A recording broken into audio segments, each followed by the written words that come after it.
mana shu klinikaga qon bosimim juda ko'tarilib ketgan tufayli olib kelib yotqizildim. Aynan kelgan paytimda ahvolim juda chatoq edi. Toshkent shahar Yunusobod tumanidagi Anfa klinikasi qulayliklari juda yoqdi. Chunki bu klinikada biz bemorlar uchun juda qulay sharoitlar yaratilgan. Birinchidan, mana shifokorlarning bizga ko'rsatayotgan xizmatlari, ularning mehrlari, bizga ko'rsatayotgan shirin so'zlari bilan bizni davolayaptilar. Men 28-yanvar kuni mana shu klinikaga qon bosimim juda ko'tarilib ketgan tufayli olib kelib yotqizildim. Bu yerdagi shifokorlar o'z kasblarining mohir ustalari ekanlar. Ularning mehrli so'zlari, shirin so'zlari, yaxshi kayfiyatlari bizni yanada ruhlantirdi. Shu 28-yanvardan beri shu klinikada davolanyapman. Aynan kelgan paytimda ahvolim juda chatoq edi. Endi hozir shu yerga kelib o'zimni juda yaxshi his qildim. Meni xuddi o'zini onasidek o'z bag'riga olib davolagan o'g'lim, yana o'g'lim desam ham bo'ladi, chunki o'g'limdek yaxshi ko'rib qoldim. Shu klinikaning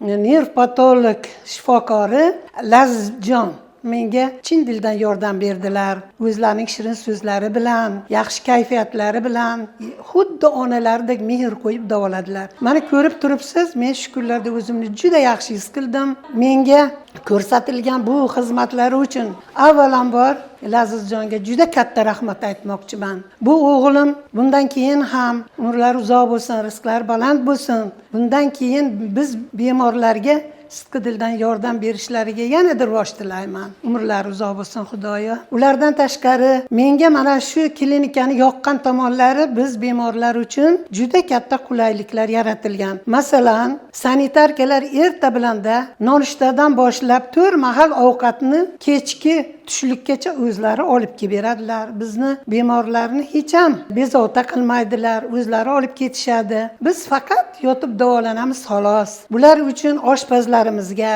sanitarkalarimizga katta rahmat aytmoqchiman. Yana shifokorlarimizdan Abduvohidjon, Nosirjon, Marhaboxon, Gulasalxonlar juda katta yordam berdilar. Bularga ham o'z minnatdorchiligimni bildiraman. Mana shu klinikamizning bosh vrachi Bahromjon ukamga ham katta rahmat aytmoqchiman. Chunki menga o'xshagan bemorlarga juda qulay sharoitlar yaratib qo'yibdilar. Hattoki qish mavsumi uchun issiqliklar ham ajoyib bir qulay sharoitlar yaratilgan. Bahromjon, siz shifokorlarni tanlashda adashmagan ekansiz. Sizga katta rahmat. Ilohim dunyo turguncha turing. Mana shu shifokorlaringizni, vrachlaringizni, hamshiralaringizni hech qachon qo'ldan boy bermang. Ularga yaxshi xizmat ko'rsatib, ularni qo'lingizda avaylab asrang. Bizdek bemorlarga yordam berayotgan mana shu ukalarimga, shifokorlarga yana bir bor rahmat aytmoqchiman. Men avvalom o'z nomimdan, mana shu yerda davolanayotgan bemorlar nomidan, xususan o'zimning oilam